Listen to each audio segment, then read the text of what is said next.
মতো গেম খেলতে গেলে কনফিডেন্ট থাকি যে নিজের বেস্টটা দিয়ে আর কি গোল্ড নিয়ে আসার চেষ্টা করব। সে যে কোনো গেমেই হোক, আমাদের দেশের টুর্নামেন্টগুলো আছে বা আন্তর্জাতিক যে টুর্নামেন্টগুলো আছে, হয়তো আন্তর্জাতিক টুর্নামেন্টগুলো একটু বেশি ফাইট হয়। তো চেষ্টা করতেছি, এখন মোটামুটি ভালো প্র্যাকটিস হয়েছে আমাদের। অল্প একটু প্র্যাকটিস মানে মানে আপনার ক্যাম্প এই বছর মাসে শুরু করছে, তো প্র্যাকটিস একটু কম হয়েছে। তো আমরা চেষ্টা করবো আমাদের বেস্টটা দিয়ে গোল্ড মেডেল নিয়ে আসার চেষ্টা করবো। থাইল্যান্ড আমি বিগত 4টা বছরের ট্যুর পাই নেই, কারণ প্রতিবার টিম থেকে বাদ পড়ছি। তো এবার সিলেকশনে 1 নম্বর হয়ে আর কি খেলতে যাচ্ছি। এখন আত্মবিশ্বাস তো অনেক বেশি, এখন দেখা যাক আল্লাহ ভরসা। আমরা টিম নিয়ে বেশি কনফিডেন্ট। তারপর আমাদের মিক্স টিম আছে, আমাদের নিজের নিজের ইন্ডিভিজুয়াল আছে। তো দেখা যাক, আল্লাহর কাছে চেষ্টা করবো যেন গোল্ড পাই ইনশাল্লাহ। সবার কাছে দোয়া করবেন সবাই, যেন ইন্ডিভিজুয়াল গোল্ড বা team gold, mix team gold যেন আমরা একটা পাই।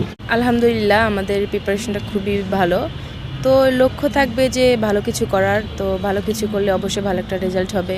তো আমরা সবসময় তো ওরকম লক্ষ্য নিয়েই গেমে যাই যে যেন একটা রেজাল্ট করতে পারি, দেশের জন্য কিছু করতে পারি। আমরা কম্পাউন্ড ছেলে মেয়েরা তো সবাই যাচ্ছি, রিকাবের ছেলে যাচ্ছে, মেয়ে যাচ্ছে একজন। তো মোটামুটি সবাই অ্যাভারেজ 10জন প্লেয়ার, 10জনই ভালো। তো আশা করা যায় যে আসবে পদক কোনো এক জায়গা থেকে, হয়তো বা আমরা আশাবাদী যে আসবে। চ্যালেঞ্জিং তো অবশ্যই আছে, তাদের সাথে এর আগেও খেলেছি, যেমন ইন্ডিয়া আসবে, কোরিয়া আসবে, তো ইন্দোনেশিয়া, মালয়েশিয়া, ওরা অনেক ভালো ভালো টিম। তো ওদের সাথে এর আগেও আমরা টুর্নামেন্ট করেছি, তো অবশ্যই চ্যালেঞ্জিং। হ্যাঁ, প্রিপারেশন এখন আল্লাহর মধ্যে ভালোই আছে, বাট এটা যদি আর একটু আগে বা জানুয়ারি প্রথম থেকে শুরু হতো তাহলে আর একটু ভালো হতো। প্র্যাকটিসে যে সেশনটা যেটুকু সময় পেয়েছি আমরা মোটামুটি প্রিপেয়ার করতে পেরেছি, এবং তারপরে আমরা ওদের মধ্যে একটা র্যাঙ্কিং রাউন্ড হয়েছে, সেইটাতে আমাদের যে স্কোর, তারপরে কয়েকদিন পরে আমরা করেছি ট্রায়াল। সেই ট্রায়ালে যে স্কোর, মানে উই আর হ্যাপি।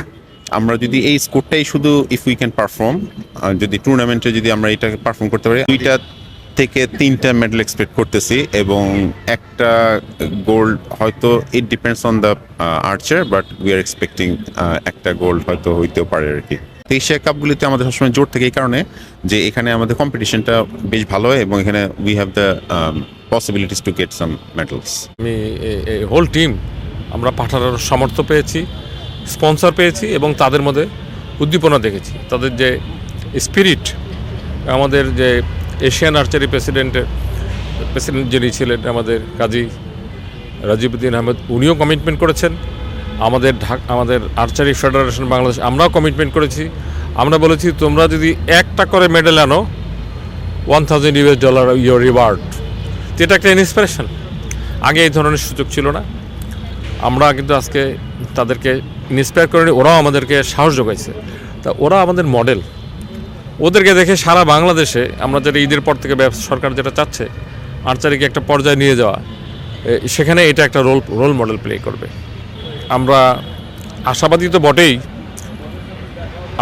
আমি এভাবে বলতে পারি, এবার আমাদের টিম অবশ্যই মেডেল নিয়ে আসবে।